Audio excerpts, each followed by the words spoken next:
Hello बच्चों, कैसे हैं आप सब? एकदम मज़े में। मैं हूँ आराधना, आपकी संस्कृत टीचर। रहती हूँ जयपुर में, पढ़ा रही हूँ आपको आपके घर आकर। और बच्चों, ये है मेरा व्हाट्सएप नंबर 8905436909। अगर आप मेरी online Sanskrit tuition class attend करना चाहते हैं तो इस नंबर पे अपने पेरेंट्स से मेरी बात कराइए या मुझे व्हाट्सएप मैसेज दीजिए। आप मेरे जो बैच चल रहा है उसको भी ज्वाइन कर सकते हैं। अगर कुछ सर्टेन टॉपिक आपको समझना है तो वो पर क्लास के हिसाब से पे करके भी आप समझ सकते हैं। और रही बात ये है कि भाई अगर अभी तक सब्सक्राइब नहीं किया है तो प्लीज़ सब्सक्राइब करना तो बनता है, ऐसे ज़रूर कीजिए। आपके लिए बहुत उपयोगी वीडियोज़ हैं मेरे यूट्यूब चैनल पर।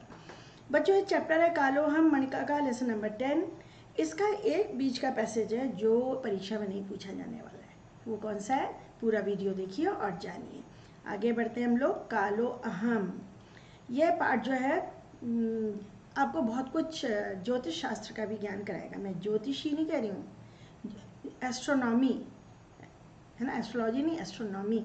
एस्ट्रोफिजिक्स पढ़ जानते हो ना, खगोल विद्या, उसके बारे में भी बहुत कुछ आप सीख पाएंगे, खगोल शास्त्र के बारे में। पहले लगाया जाए चश्मा और फिर पढ़ाई शुरू की जाए। कोणार्क देवालय से प्रांगणम, कोणार्क के मंदिर का प्रांगण। कोणार्कस्य देवालयस्य, और देवानाम आलय से यहाँ भी संधि होती है, देवों का आलय षष्ठी तत्पुरुष है। कोणार्क के मंदिर का प्रांगण यानी आंगन, कैंपस। कोणार्क दो शब्दों से मिलकर बना है, कोण और अर्क। अर्क सूर्य का पर्यायवाची है, सूर्य के बहुत सारे पर्यायवाची होते हैं। और कोण माने एंगल, ऐसे एंगल पे इसका मुख्य गर्भद्वार बनाया गया है कि उगते हुए सूर्य की किरणें वहाँ पड़ती हैं।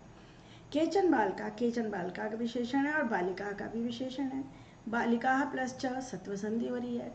मंत्र मुग्धा भी इन सबका ही इनका ही विशेषण है। कुछ बालक और बालिकाएं मंत्र मुग्ध होकर, सुदबुद्ध होकर, है ना, स्पेल बाउंड होकर देवालय को देखकर परस्पर वार्तालाप कर रहे हैं। अहो भव्य विशाल देवालय, अरे यह देवालय तो भव्य और विशाल है। ये दोनों इसके विशेषण हैं। अरे रवि कहता है, बच्चों के नाम भी सब सूर्य के पर्यायवाची हैं। सविता, रवि, सहस्रांशु, प्रभा, सविता, दिवाकर, सूर्य, अंशुमान, दिनेश, अंशुमाली। यह मंदिर तो विशाल और भव्य है। अरे क्या ये मंदिर है या रथ है? रथः उत्व संधि। यह तो कोणार्क है, सूर्य का रथ। कोणार्कस्य का अर्थ उत्व संधि विसर्ग टू बॉडीगार्ड्स। कोणार्क का क्या अर्थ है? अर्क का अर्थात सूर्य का कोण। अस्यामेव दिशि, इसी दिशा में सूर्य उदय होता है। गणित्वा, गिनकर, गण धातु है, इक्त्वा प्रत्यय। अस्मिन रथे तो 12 चक्राणि, 12 पहिए हैं। ये सूर्य का जो कल्पना की गई है कि उनके 7 घोड़े हैं और 12 चक्रों वाला उनका रथ है। ये बच्चों एक पूरी खगोल कल्पना है। 7 घोड़े यानी 7 रंग, सूर्य के प्रकाश में 7 रंग होते हैं। और 12 पहिए यानी 12 महीने, है ना। और भी बहुत कुछ आप जानेंगे। अभी जो G20 सम्मेलन हुआ था, G20, उसमें जब मोदी जी सब मेहमानों का स्वागत कर रहे थे तो उनके पीछे यही रथ का पहिया बना हुआ था, कोणार्क के रथ का, जिसके बारे में वो सबको बता रहे थे। हमें अपनी प्राचीन थाती पर गर्व होना चाहिए। अस्मिन रथ है, अस्मिन रथ का विशेषण है। इस रथ में तो 12 पहिए हैं, 12 चक्र इसका विशेषण है। देखो देखो कथम उत्कीर्णम वर्तते प्रत्येकम चक्रम, देखो देखो पहले प्रत्येक चक्र कैसे बनाया गया है। उत्कीर्ण करना यानी नक्काशी करके बनाना पत्थर में। चक्र से प्रत्येकम अरम अभी उत्कीर्णम, चक्र का प्रत्येक अर भी बनाया गया। अर क्या होता है? ये चक्र होता है, ये इसका सेंटर होता है, यहाँ से ये ऐसे ऐसे ऐसे, ये 8 अर बनाए गए हैं, जैसे पहिया रुका रहता है, ये अर हैं, अर बनाए गए हैं। मानता हूँ 12 चक्र ही 12 महीने हैं। 12 मासा का विशेषण हो गया।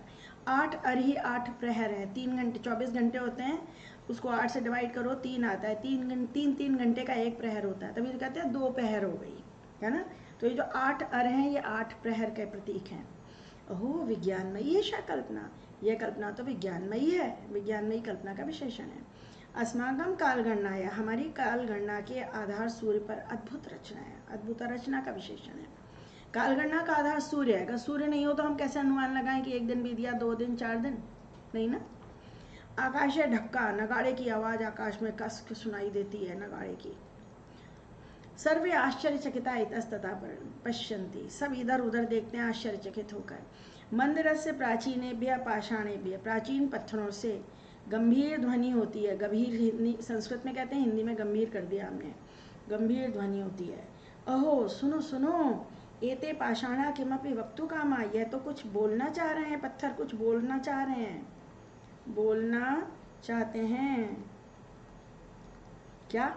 श्रूयताम श्रूयताम, सुनिए सुनिए, कालो अहम, मैं समय हूँ। जैसे महाभारत के शुरू में आता था ना, मैं समय हूँ, महाभारत सीरियल, अच्छा सीरियल था बहुत। आगे देखिए, आगे देखें, कालो अहम, मैं समय हूँ, अहम खलु काल, निश्चय ही मैं समय हूँ, विश्व से आत्मा अहम, विश्व की आत्मा हूँ मैं, आत्मा अहम, दीर्घ संधि हो रही है। ये सूर्य की जब किरणें पड़ती हैं तो हमारी शैडो कैसे लंबी छोटी लंबी होती है वो दिखाया गया है। कल्यामी गणयामी जगता आयु प्रमाणम, मैं संसार के आयु के प्रमाण की गणना करता हूँ। कल्यामी और गणयामी दोनों पर्यायवाची हैं। सततम चक्रवत परिवर्तमानम, सततम लगातार चक्र की तरह परिवर्तित होते हुए, ये संसार तो परिवर्तनशील है ना, जैसा 2 मिनट पहले था वैसा अब नहीं है, तो निरंतर चक्र के समान परिवर्त, परि प्लस वृत प्लस शानच, निरंतर परिवर्तित होता हुआ, शानच प्रत्यय बच्चों यहाँ पर। भूतम वर्तमानम भविष्यत अपि, भविष्यत प्लस अपि तकदा हो रहा है, एक का 3 संधि। भूतकाल वर्तमान काल भविष्य काल को देखता हुआ मैं ही साक्षी हूँ, मैं ही गवाह हूँ, एविडेंस मैं ही दे सकता हूँ जगत की उत्पत्ति का, विकास का और विनाश का। प्रलय होना यानी नष्ट हो जाना, संसार के निर्माण होता है, विकसित होता है, नष्ट हो जाता है। इदम जगत तो पुनः पुनः जायते विलीयते च, यह संसार तो बार बार जन्म लेता है और विलय को प्राप्त होता है, नष्ट होता है, लेकिन मैं हमेशा विद्यमान रहता हूँ, समय हमेशा विद्यमान रहता है, समय तो घटित होता ही रहता है। विद प्लस शानच, ये विद धातु है। इसके सारे क्रियाकलाप को देखता हूँ, इसके, अस्य माने इसके सारे क्रियाकलाप को देखता हूँ कि सृष्टि में क्या क्या हो रहा है, मैं देखता हूँ। अहो किम जानी थी हुई हम, क्या तुम सब जानते हो, इसमें ज्ञा धातु है। क्षमा करें, गला वाला बिल्कुल जवाब देगी आजकल चेंजिंग वेदर के कारण। क्या जानते हैं आप सब कितनी प्राचीन है यह सृष्टि, प्राचीना जो है वो इस सृष्टि का विशेषण है। कितनी प्राचीन है ये सृष्टि, इसमें टाप प्रत्यय है, प्राचीन प्लस टाप। नैव नहीं, तरी सुनत ध्यानेन, तो फिर जरा ध्यान से सुनो। सतयुग, कृतयुग माने सतयुग, सतयुग, त्रेतायुग और द्वापर युग। त्रेतायुग जब राम हुए थे, द्वापर जब कृष्ण हुए थे, और कलयुग जब हम और आप हुए हैं। कलयुगम प्लस च प्लस इति, ये पर सवर्ण संधि अनुस्वार अपने परवर्ण के पंचम में बदला है। सतयुग, त्रेतायुग, द्वापर युग और कलयुग, ये 4 युग हैं, चतवारी युगानी का विशेषण है। संख्या सदा हाँ विशेषण होती है। 4 युगों का समूह ही महायुग होता है। हमारी कालगणना क्या है वो देखो, जिनको भरोसा नहीं है वो अपनी गिनती करें, हमारी तो ये है। सुनो बेटे, 4 युग हो जाते हैं जब, ऐसे तो एक महायुग होता है। जब एक सप्तति महायुग, 71 महायुगों का एक मनवंतर होता है। अभी वैवस्वत मनवंतर चल रहा है, नाम है मनवंतरों के, एक वैवस्वत होता है, यानी जब 71 हो जाएंगे, तो मैं पता है एक युग 4,32,000 साल का होता है। लेसन के बाद में पीछे भाषा विशेष अध्ययन में दिया हुआ है, 4,32,000 साल का कलयुग होता है, उससे दुगना द्वापर था, उससे दुगना त्रेतायुग था, उससे दुगना सतयुग था, इन सबको मिलाओ तो एक महायुग होता है। ऐसे ऐसे जब 71 महायुग हो जाते हैं तो एक मनवंतर होता है, और जब 14 मनवंतर हो जाते हैं तो उनके समूह को कल्प कहते हैं। और एक कल्प ही ब्रह्मा का एक दिन माना जाता है, यानी ब्रह्मा जी तो पलक भी झपकाते होंगे तो अपने लाखों साल हो जाते हैं, एक कल्प ब्रह्मा जी का एक दिन माना था। अगर इन सबका कभी मैथ्स आपकी बहुत स्ट्रांग है, अगर सब कैलकुलेट करके देखोगे तो ब्रह्मा जी का एक दिन हमारे कितने मानव वर्षों का होता है, बहुत आश्चर्यजनक। लेकिन ये गणना आज की नहीं है, ये पौराणिक काल की है। ये तो ठीक है कि आर्यभट्ट ने शून्य का ज्ञान दिया था, लेकिन गणना हमारे यहाँ पहले से हो रही थी।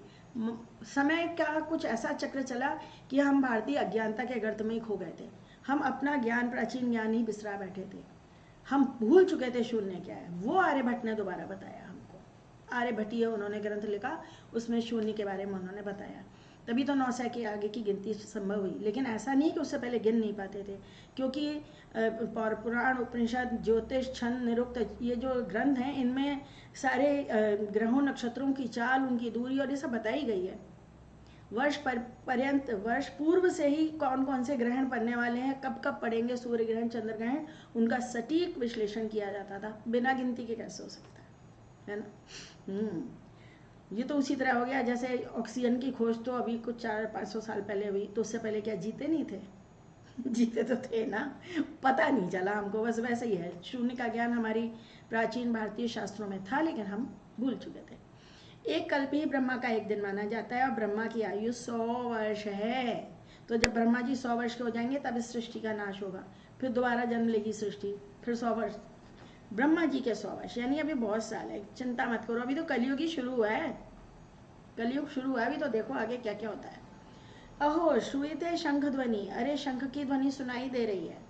युगादि पर्व पर, युगादि पर्व होता है दक्षिण भारत में, और यहाँ चैत्र प्रतिपदा होती है, नव वर्ष होता है। जब चैत्र प्रतिपदा को यह त्योहार होता है, जब हमारा नव वर्ष होता है। युगादि पर्व पर कस्मिंश्चित ग्रह, ये ग्रह का विशेषण है, किसी घर में नए वर्ष के उत्सव के दिन अभिनंदन समारोह आयोजित किया जा रहा है। नए साल पर कोई पूजा हो रही है। अद्य कलियुगम, तो आज कलयुग तो 52वें वर्ष में प्रवेश करेगा, 5200, और होने 4,32,000, समझे? 52वें वर्ष में प्रवेश करेगा, कर रहा है। तदैव तदा प्लस है, तभी समारोह के आरंभ में, समारोह से आरंभे, कोई विद्वान, कश्चन विद्वान का विशेषण है, कह प्लस चन, कोई विद्वान संकल्प वाचन कर रहा है। जो पंडिता के पूजा कराते हैं, सारा पुण्य क्या उनको मिलता है? नहीं, वो यजमान जो पूजा के निमित्त बैठा होता है, जो धन संपत्ति खर्च करता है, तो एक ये संकल्प कराया जाता है, ये मैं करी थी, ये परीक्षा में नहीं पूछा जाएगा इसमें से कोई प्रश्न, ये आपकी नॉलेज के लिए। आपके घर में पूजा पाठ हवन होगा तो आप ध्यान से सुनिएगा। सबसे पहले पंडित जी, जो यजमान होता है, जो पूजा करा रहा होता है, उसके हाथ में फूल चावल वो सब दे के और संकल्प कराते हैं। ये पूरा वो खुद बोल देते हैं, यजमान से कहते हैं अपना नाम ले लो, अपने गोत्र का नाम ले लो। सुनो, विष्णु आज्ञाया, विष्णु की आज्ञा से, विसर्ग कर रहा हो गया। प्रवर्तमान से, व्रत प्लस शानच, प्र प्लस व्रत प्लस शानच, चलते हुए ब्रह्मा के द्वितीय परार्ध में, द्वितीय परार्ध क्यों? 50-50 साल के 2 हाफ सेंचुरी होती हैं, तो 51 वर्ष में है, तो दूसरा परार्ध चल रहा है। श्वेत वाराह कल्प में, वैवस्वत मनवंतर में, 28वें कलयुग में, 28वां कलयुग है, से पहले 27 हो चुके हैं बच्चा। 28वें कलयुग में के प्रथम चरण में, कलयुग शुरू हुआ है ना अभी 4,32,000 में से, जम्बू द्वीप में, ये पूरा जम्बू द्वीप कहलाता था, एशिया महाद्वीप, उसके भारतवर्ष के भरतखंड में आर्यावर्त नाम के स्थान पर, यमुना के किनारे, यमुना याह तीरे, दिल्ली जिले में, नल नाम के साल में, हर साल का कुछ नाम होता है, ये भी नाम है। लास्ट ईयर का नाम तो राक्षस था ना, इस साल का नाम संडे के अखबार में जहाँ पंचांग छपता है, हिंदी के पेपर में आप देख सकते हो। नल नाम के वर्ष में सूर्य के उत्तरायण होने पर, सूर्य प्लस उत्तरायण है, 2 गतियाँ होती हैं, सूर्य के उत्तरायण और दक्षिणायन। सर्दियों में दक्षिणायन होते हैं, फिर ऐसे ऐसे होते हुए ऊपर सिर पे आ जाते हैं उत्तरायण। वसंत प्लस ऋतु, वसंत ऋतु में चैत्र मास में शुक्ल पक्ष में प्रतिपदा की तिथि पर बुधवार होगा, उस दिन उत्तरा भाद्रपद नक्षत्र होगा, शुक्ल योग होगा, किंस्तु करोण होगा, ये ज्योतिषीय टर्म है। डैश नाम का मैं मंगल कार्य करूँगा, यजमान चढ़ाओ, फूल चढ़ाओ, भगवान को प्रणाम करो, ये पंडित जी कराते हैं। अये कथम इमम संकल्पम श्रुत्वा विस्मिता यूयम, क्या इस संकल्प को सुनकर विस्मित हो गए तुम सब? विस्मिता यूयम का विशेषण है। अयम, तो यह तो चलते हुए काल और देश यानी स्थान का परिचायक है। जैसे रजिस्टर में एंट्री की जाती है ना, ऐसे ये एंट्री है, समझ लो एक तरह की। प्राचीनतम ही ऐसा गणना, ये गणना तो प्राचीनतमा है, टाप प्रत्यय, प्राचीनतम प्लस टाप। ज्ञात भी है मेरी इस गणना का आधार क्या है? गणना का आधार क्या है? सूर्य है साहब, हाँ, सूर्य है कल गणना का आधार। मेरी गणना का आधार तो सूर्य ही है। सूर्य की 2 गतियां हैं, द्वे गति का विशेषण है, उत्तरायण और दक्षिणायन। दक्षिणायनम प्लस च, अनुस्वार पंचम वर्ण में बदला है। प्रत्येक अयन की अवधि अयन कहलाता है। जब ये धरती ऐसे थोड़ी सी झुकी हुई होती है, जब ये साउथ की तरफ झुकी हुई होती है, अगर इधर साउथ है तो वो दक्षिणायन कहलाता है, और जब इधर झुकी हुई आती है, ऐसे सन के चारों तरफ घूमती है ना, ऐसे ऐसे ऐसे ऐसे ऐसे, तो जब इधर आती है तो ये उत्तरायण कहलाती है। 6 महीने, षट प्लस मासाह, प्रत्येक अयन की अवधि 6 महीने हैं, और भारतीय महीनों के नाम नक्षत्र के नामों से संबंधित हैं। ये बहुत साइंटिफिक चीज़ है। हमारे यहाँ जो महीनों के नाम है, चैत्र, वैशाख, ज्येष्ठ, आषाढ़, श्रावण, भाद्रपद, ये सब सुने हैं ना? हाँ, कार्तिक, पौष, मार्गशीर्ष, ये सब, ये नक्षत्रों के नाम से संबंधित है। आकाश में 27 नक्षत्र होते हैं। जब हमारी पृथ्वी सूर्य का चक्कर लगा रही होती है, सॉरी यहाँ ऐसे ऐसे घूम रही होती है, और हमारी जो सैटेलाइट है चंद्रमा जब पूर्णिमा की तिथि पर होता है, जब चंद्रमा यहाँ होता होगा, इस पर पूरी रेस पड़ती होंगी और पूर्णिमा का चंद्रमा होता होगा, तो धरती, चंद्रमा और जो नक्षत्र उसके सामने होता है पूर्णिमा की तिथि पर, उस तिथि उस नाम से उसका महीने का नाम होता है। चैत्र मास में यहाँ चित्रा नक्षत्र होता है। जब फाल्गुन उत्तरा फाल्गुनी नक्षत्र होता है तो फाल्गुन मास होता है। विशाखा नक्षत्र होता है तो वैशाख का मास होता है। पुष्य नक्षत्र होता है तो पौष का महीना होता है। वैसे तो महीने भर में 27 नक्षत्र पूरे आते हैं एक एक करके, लेकिन पूर्णिमा की तिथि पर देखो तो सही, उस समय कोई मीन्स ऑफ कम्युनिकेशन नहीं थे। इतने सारे विद्वानों ने एक मत होकर यह तय किया होगा, क्योंकि ये जो हमारा 2080 तो हमारा संवत ही चल रहा है, उतने साल पहले से कैलेंडर बने हुए हैं, उसके भी पहले से गणना चल रही है। महीनों के नाम तब से तय हैं हमारे। और जो ग्रेगोरियन कैलेंडर है अंग्रेजी वाला, उसमें पहले 7 ही महीने होते थे, इसलिए सितंबर 9 तक, अगस्त और सितंबर तक था पहले। फिर उन्होंने बाद में कुछ जनवरी फरवरी को जोड़ दिए, और ये किंग्स और सेंट्स के नाम पे रखे गए। सेंट ऑगस्टाइन तो अगस्त हो गए, जूलियस सीजर के नाम पे जुलाई पड़ा, ऐसे ऐसे हैं। फिर बाद में इन्होंने भी 12 महीने कर लिए, जब इन्होंने हमारे पंचांग के बारे में जाना होगा शायद। तो प्रत्येक अयन की अवधि 6 महीने है। भारतीय महीनों के नाम नक्षत्र के नामों से संबंधित हैं। पूर्णिमा पर यत नक्षत्रम भवति, जो नक्षत्र होता है, तेन एव, तेन प्लस है, उसी के नाम से उस महीने का नाम होता है। देखा, यथा जैसे चैत्र मास में पूर्णिमा चित्रा नक्षत्र से युक्त होती है, अतः तस्य मासस्य नाम चैत्रा भवति, इसलिए उस महीने का नाम चैत्र होता है। संवत्सर से तो विषय इदम उच्यते, साल वर्ष के विषय में तो ये कहा जाता है, क्या कहा जाता है, षट नाभे, विसर्ग का र हो गया, यहाँ टकाणा हो गया। 6 नाभियाँ, 12 अक्ष, चतुर्विंशति पर्वणा, 24 पर्व, त्रिषष्टि शत, 360। का अर्थ जो जानता है वही परम विद्वान है। कवि से मतलब विद्वान, अर्थ जो जानता है। इस श्लोक का अर्थ क्या है वो आगे देखो, साइंटिफिक है भैया, बहुत ज़्यादा ये है। देखो, ये 24 पहिए हैं, 12 पहिए हैं, सॉरी 12 पहिए हैं, ये 12 मास हैं। इनके बीच में एक्सेल जो है वो 6 हैं, 6 ऋतुएं हैं। और ये जो अक्ष हैं, सेंटर अक्ष है ना, ये सेंटर जो है एक्सेस कहते हो जैसे अंग्रेजी में, ये 12 पहिए हैं तो 12 हो गए, है ना। तो 6 ऋतुएं ही मेरी नाभियाँ हैं। ये जो एक्सेल है वो 6 हैं, तो 6 ऋतुएं हो गई। द्वादश मासा है, 12 महीने अक्ष हैं, ये एक्सेस जो है 12 हो गए, वो 12 महीने हैं। 24 पक्ष, एक महीने में 2 पक्ष होते हैं, कृष्ण पक्ष और शुक्ल पक्ष। कृष्ण और शुक्ल 15-15 दिन के होते हैं, एक महीने में 2, तो 12 महीने में 24। और ये जो पतली डंडी आपको यहाँ दिख रही है, इसके ऊपर ना ये देखो ऐसे ऐसे ऐसे ऐसे ऐसे 24 बने हुए हर एक में, पत्थर में नक्काशी करी, 24 बने हैं। ये 24 पर्व हैं। और 360 षष्टि उत्तर त्रिशतानी, 360 से ऊपर दिन ही अर हैं। अर क्या है, ये जो बाहर का पहिया है, इसके ऊपर ऐसे जैसे टायर के ऊपर ऐसे ऐसे डिज़ाइन बना रहता है, वो 360 से अधिक है, वो 360 दिन है। देखा, गिनती ऐसे करी गई। ये कोणार्क का मंदिर है जो पुरी के समुद्र तट पर है। कभी मौका लगे तो ज़रूर चाहिए देखने, मुझे भी अभी मौका नहीं मिला है। और यही बना हुआ था G20 में पीछे, जहाँ मोदी जी सबको बता रहे थे इसके बारे में। 360 से ऊपर दिन ही अर हैं। परम अहम, लेकिन मैं अखंड हूँ, मेरे टुकड़े नहीं हो सकते। शाश्वत हूँ, हमेशा बना रहने वाला हूँ। विभु हूँ, विभु माने सर्वव्यापक, हर जगह व्याप्त हूँ मैं। दुनिया में कहीं भी चले जाओ, हर जगह व्याप्त है काल, सर्वव्याप्त हूँ। नए वर्ष के उत्सव के दिन यही मेरी इदानीम, अब इयमेव, यही मेरी शुभ कामना है। शुभ कामना, क्या कामना है? सर्वः तरतु दुर्गाणी, सभी लोग कठिनाइयों को पार कर लें। दुर्गाणी माने कठिनाई। सर्वः भद्राणि पश्यतु, सब लोग कल्याणकारी ही देखें, जो दृश्य देखें वो भी अच्छा हो। सर्वः कामान अवाप्नोतु, सब लोग अपनी कामनाएं पूर्ण प्राप्त कर लें।